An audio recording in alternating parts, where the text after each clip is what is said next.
Hi, I'm Paul Ford. And I'm Rich Ciotti. And this is Reqless, the podcast about how AI is changing the world of software. And geez, is it? Let's just play that theme song and get right into a big subject. Let's do it.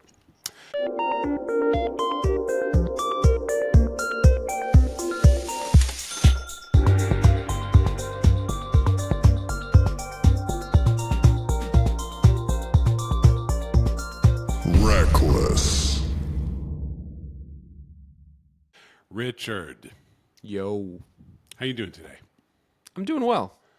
Yeah, me too. I'm doing okay. I biked in. It's a beautiful day. I worked out. Beautiful day. I should be really clear. I e-biked in. I got the city e-bike. Let's be honest. Woof. Boy, We are honest citizens you here. know Clinton Street in I do. in Brooklyn? It just kind of goes up a ways. Yeah. And it's kind of a chore. It's not a bad chore, but it's a little bit of a chore. It's like a real mild incline, but not on a city e-bike. Just woo. You need that nudge. Woo. That was my life. Anyway, that's not what we're here to talk about. That's just all I can think about. But what we're here to talk about, OpenAI, big company. Sam Altman runs it. It's going to create artificial super babies, and everybody's weird and right-wing now. It's all very confused in the tech industry. But they went and they did something that tech companies often do. Oh. What's that? They are trying to buy Windsurf for zillions of dollars. Okay. What is Windsurf? It's one of those tools that helps you code. I think they also tried to buy Cursor, and Cursor said no, which is another one. So it's one of those things where you open up the development environment and it says, hey, what are we coding today? And you're like, I got to do this, that, and the other. And it's like, hey, I did it over here for you. You want me to run it? And, it's your buddy. It's your buddy programmer friend. It's what we talk about on the podcast all the time. Yeah. So, and it's worth noting, these tools, the code assist tools that improve the productivity and help engineers get work done, they really actually are a profound productivity breakthrough. It's an invention that has landed in the engineering space that I don't know if anyone won't be using them in the future. Right? They're immensely, immensely useful. I think that's right. They'll be part of programming, and I don't know if AI art generation will be part of illustration in the future because it's a little tacky. We stopped doing it on our website. Yeah. Because it was not because we were a great moral cause, but because it kind of sucked. And it's got that weird sheen. There's that AI glaze that everything has. I think if you are an engineer and you understand the ins and outs of code and how code should be glued together, these tools are incredible. I think if you're a non-engineer and you're just messing around, this is the whole vibe coding trend. I think it's a different set of challenges kick in. But the Cursors and Windsurfs of the world, which essentially glue on to the environments that engineers are working within anyway, it's a game changer. And that's not me tooting their horn; it just is. No, there's a marketing video out I saw today. It's Satya Nadella, the CEO of Microsoft, and so he recreated the very first product. Don't worry about what this means, but the very first product that Microsoft came out with was BASIC for the Altair computer. And he recreated it with a virtual Altair in 10 minutes. And it took Bill Gates and, was it Ballmer? No, it was Paul Allen. And Bill Gates. It took them about 6 weeks. And it was this incredibly accelerated, super genius thing. They did it on paper tape. And Nadella just kind of sat down and was like, hey, can you do this for me? And it's exactly the sort of, there's tons of prior art about how it would all work. And so it's exactly the thing. So basically, this is the world that's Copilot. They own GitHub. GitHub has Copilot. This is the world of software engineering, kind of forevermore. I don't think we're ever going to walk back from it. I think that's right. So here we are. Here's this moment. And I'm going to ask you a foundational question. That's what I want to talk about for the next few minutes, and then we can all go back about our days. If AI is so freaking good at coding and can code really, really fast, and it has all these systems, and it can really kind of get everything done for you, why in God's name would you spend billions of dollars for a coding assist product that already kind of calls out to your APIs? Why would you buy such a thing for so much money if you could take a team of 5 and go build a whole new one using AI? You're an AI company.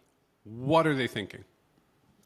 Well, I think there's a couple things going on. First off, I think the productivity boost and the adoption rate, and it's worth noting both Cursor and Windsurf charge money. They're not free tools. There are free tools out there, but they charge money. Well, they really have to, because they're talking to these APIs that also charge money, like Claude. That's right. What is happening here is that OpenAI is coming to realize that the retail end of the offering has taken hold really, really fast. That companies like Cursor and Windsurf have a huge customer base already. And it's been like 2 years, 3 years, or whatever it is. So they're buying users. That's one thing. But they're also buying. You got to remember, OpenAI, they love to trumpet how they are the PhD geniuses who are making the brain. And the truth is, wrapping all that stuff up in product that people want to take a credit card out for, that integrates seamlessly in very familiar environments that they work within, that's pedestrian shit as far as OpenAI is concerned. I mean, when you look at how they name their product, I think that like exactly. GPT-4 blah blah blah, and then you got 3.0 and 0.3, and it's just an absolute boondoggle to figure out what you're using, when, and why. That's right.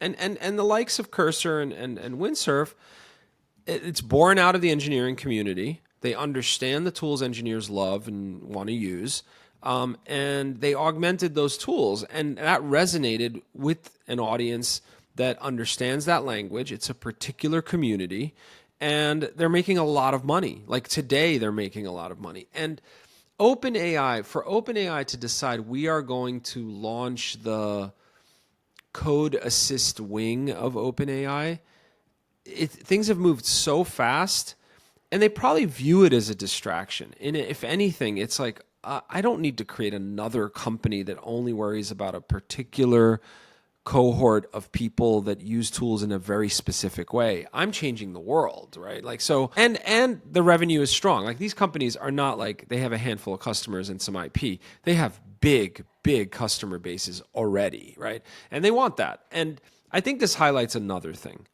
which is the commoditization of these tools. If I'm not mistaken, Cursor doesn't care which LLM you use. You can sort of pull a drop down and plug its suite of tools into any of them. It's verticalization, right?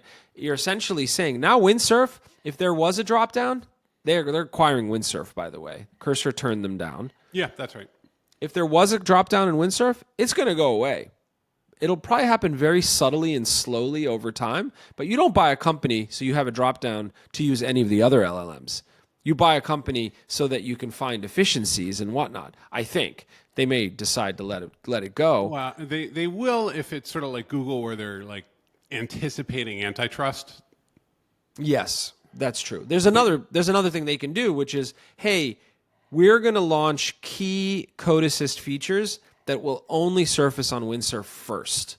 You could still use the other one. Essentially, there's now a symbiotic relationship between the LLM part of the company and the code assist engineering part of the company. So that is my bet, right? Like that they, ChatGPT will come out with Super Python mode, and Windsurf will be like, oh, do you want to use... You'll need Windsurf. Yeah, if you use Windsurf, you can get 5 times more effective with Python or game programmer mode or whatever, right?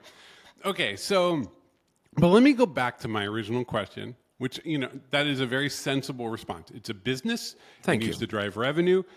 Here's this thing that has a lot of users.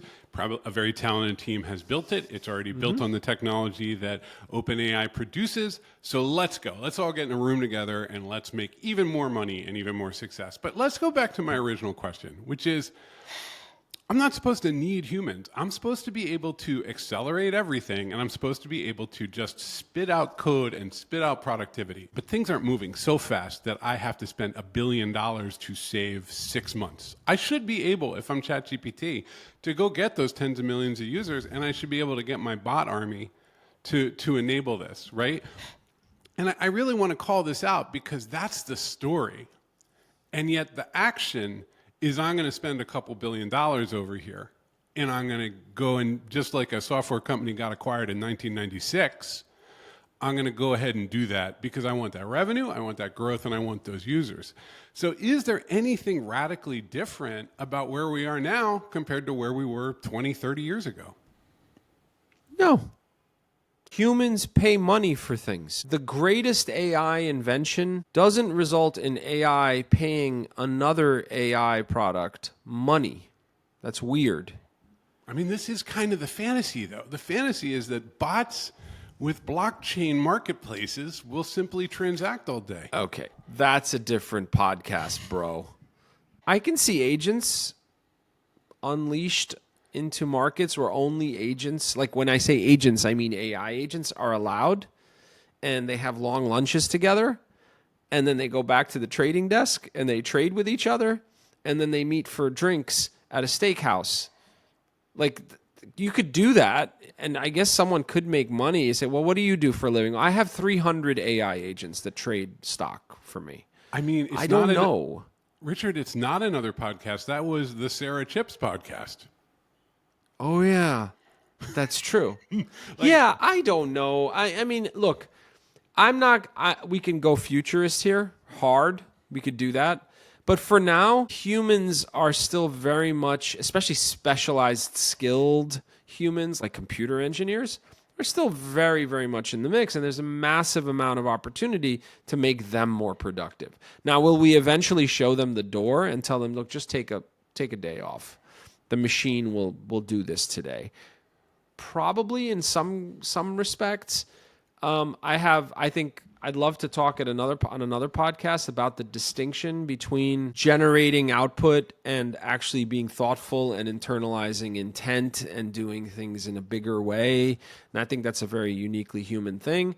Don't wait for the next podcast. I made my point, which is. Yeah. And a lot of times I come in as the soft liberal arts type, and I'm like, you still need humans. Humans are very important, right? But wait. But I'm going to tell you, as someone who is an industry observer and is objectively looking at the capabilities of this technology, what this technology does is generate artifacts that seem a lot like human artifacts.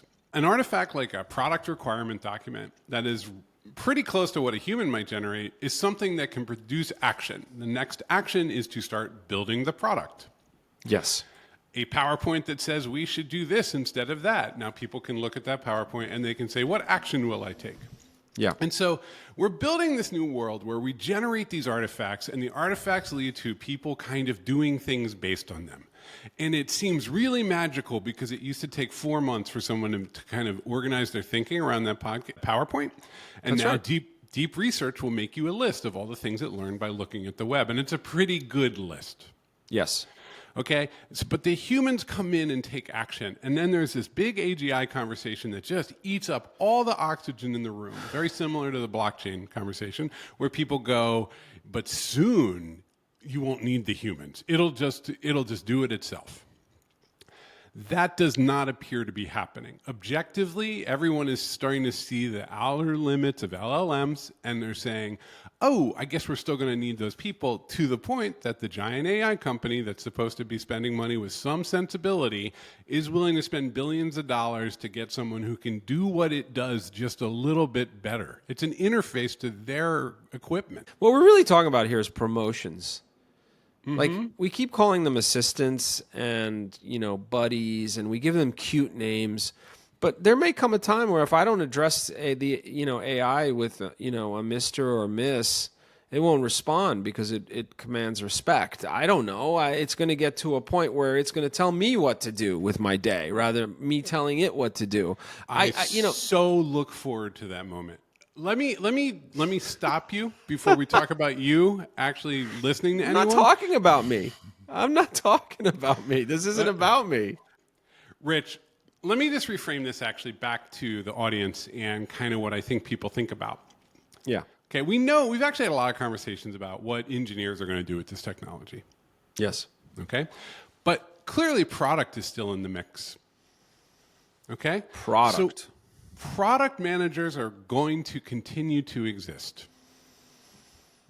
Product managers, I would argue, are going to become much more critical. So let's go ahead, and I'll be a product manager, and you can interview me, and you can ask me some questions about AI, and tell me how you need me to think about AI in order to be a good product manager in the future. I wouldn't do that. I wouldn't do that first. Maybe I'll get to AI eventually. Look, So you don't think that you still want the same PM skills? well, look, let's talk about there's PMs that can do a job, and then there's the best PMs. And let me tell you about the best PMs. The best PMs do one thing better than anyone else. When we talk about AI, we often talk about execution, about generating stuff that gets you to the final thing, right? But what does a great PM do? I'll tell you what a great PM does. A great PM takes in information from people. They may be executives, they may be managers, they may be customers. They take in information and they triangulate on the motivations and intent of what everyone seems to be surfacing. They don't. Okay, that was the most corporate statement I've ever heard. Make that into Okay. human language. Okay, I'll give you an They example. triangulate on the intent of what seems to be surfacing. You said those words. Yes, I Okay. did. And I meant ate them. with you. Yes, we had Here's we the had thing. appetizers yesterday. Okay, If someone comes to me and says, I need a shack in my backyard, right, and it's 10 by 12, and it has to be made out of metal, you don't need a product manager. You just need a project manager. You just need someone to go buy the metal, to draw out the dimensions, and cut up the metal and nail it together, and there's your shack. You essentially went and executed a task that was put in front of you. Now, there may have been some ambiguities, and you may come back with some questions, and like, do you need it to be rainproof, et cetera, okay? A great product manager pauses and says, what's the shack for? Well, I've got stuff strewn about all over my backyard. Okay, why? What? That interrogation and that sort of deeper dive into the motivations of what people want and what people need is what separates an average consultant from an exceptional consultant, an average product manager from a great product manager. And what does that mean? What that means is very often people think they know what they want, right? And have particular needs and goals. But a great product manager is actually internal. It's like a great architect who's building your house. They don't just say, do you want a bathroom? They say, what matters to you, right? Yes. That aspect of it, that sort of internalization. Now, eventually they have to turn that into a real blueprint and actually build the thing and show you that I've internalized what you want and what you need. Why am I saying all this? Because before you go and work in Notion or whatever you're going to use to build whatever you're going to build, if you don't get this part right, and if you're not good at this part, you're not a great product manager. And I don't know how or if AI is going to have that conversation to understand what people want. Well, let me play it back to you, which is, okay, let's make AI the architect. And okay, you've trained it. You've trained it to be a good architect. And and someone's like, I really need a bathroom on the second floor. AI as architect doesn't care. It can kind of be trained to produce patterns, but doesn't care. And so if it might end up producing 30 gold toilets for you to build. Yeah. It might tell you that you don't really need a bathroom. It might make a bathroom for an extraterrestrial body. It's just a long tube, nothing else. Yep. Like, it's not, there's a funny aspect to the PM that you're describing. I know this PM very well, like as an abstract entity, and here's why they're rare. The domain knowledge is not enough. You might know, like, hey, here's every single tool, here's how we build it, here's what it will cost. Yeah. But they're so rare. They're so rare. But then when the person says, we need to get Salesforce in here, and the PM goes, why? It can't be confrontational. It has to actually be a connection. And, and they're cutting scope, and they're doing things, and they're moving and manipulating in a social relationship-driven context. And you can't Q&A your way out of that. That is the relationship. You build the relationship, and then the product emerges out of the desire to connect to the person. AI can simulate that. this is what's going to really throw people, is they're going to find that they can simulate that all day long, but that last little bit is just going to be out of reach. And why? Because the buyer was looking for that actual connection, and they weren't even able to articulate it. They're like, I know the thing I want, but I can't express it to you. And the bot can help you. It can absolutely help you. But that last little bit is still about sort of primate dynamics in an environment. And it's very abstract, and people are going to hear this, and they're going to say, he's full of it. Absolutely no way. Claude's going to be able to do that in 6 months. And God bless. Yeah. I mean, look, I think there's another component, by the way, which is constraints. A good product manager also asks, when do you need this by, and what is your budget, and what kind of team do we deploy? Like, one of the weaknesses of AI, right, is it has infinite budget and infinite time. Like, it just goes buck wild. And that isn't helpful, actually, because nailing it within constraints is actually a huge part of really delivering something exceptional. It's like, wow. Not only did it come in within budget, but you actually didn't even bother with the things that would have been superfluous about even having them. Like, I'm glad we didn't do those things. That, what you take out and the limits you put on money and time and whatnot are huge components around this, which, by the way, inevitably bear down, because nobody has endless budget. Nobody has endless time. There's always pressure, right? Like, they need the thing or whatever it may be. Let me close with a prediction and then push back on the prediction. Okay. 5 years from now, when we come and look at the software industry, it will look a lot like the software industry of 2019, but certain things will go much, much faster. Same roles, same systems. People are still going to be shipping JavaScript code that runs in web browsers and apps for phones. But there will be these new components and toolkits, and certain things will be between 5x to 500x faster. Yes. I think that's it. I think we're certain phases, you're saying. Yeah, because otherwise, if the magic trick was still there and the super robot builders were going to be able to build any software in a minute, then it wouldn't make sense to buy a company for billions of dollars. I think you're right. Now, does that mean that certain jobs, certain people with certain roles should think about how they can be useful in this new context? Yes, it does. Because, look, man, a lot of human labor used to go into all sorts of things that got automated away, right? Like, people yell at robots in factories. Like, that's life. That is the march of technology. I do think what holds it together is that human, it's the glue, really. Across these things that used to take 6 weeks, now take 6 minutes, great, but someone has to interrogate it in that broader context where you understand the motivations and needs of what's around you. Look, there is a part of me that's like, listen, here's what I care about, Claude. I care about light. I care about an island in my kitchen. This is what I care. I care about my children.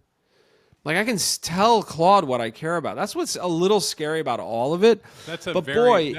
Boy, what a sequence that was. That was great. No, but great. Like, Claude will do a pretty credible job. But you know what? I can sniff out when Claude is not doing anything extra, and it's just spitting back what I threw at it, right? Like, it's always, that's the tell every time, right? Rich, it's not, there is no surprise. Yeah. A database will never love you. There's your title. Podcast title. Yeah. Bingo. I just, here's how I want to close, which is, we're talking all these like nice, huggy, feely, family, kitchen island things.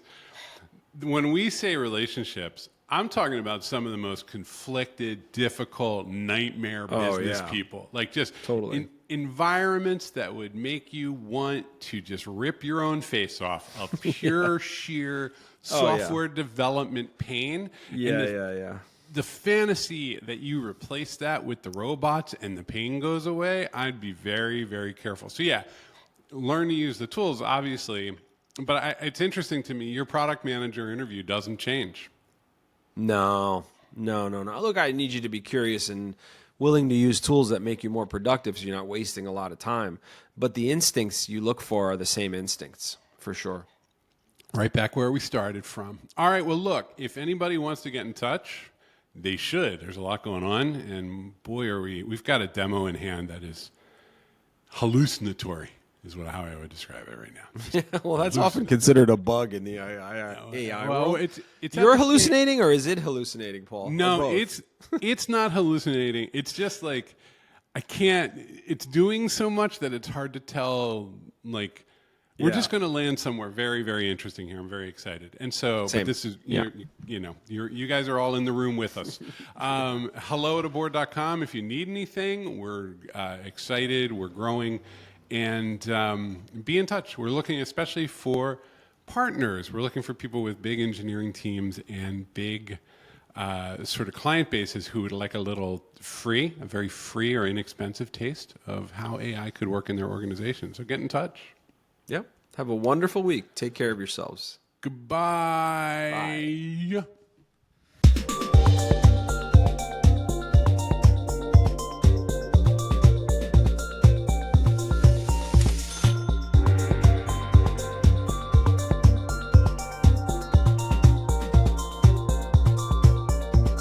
Reqless.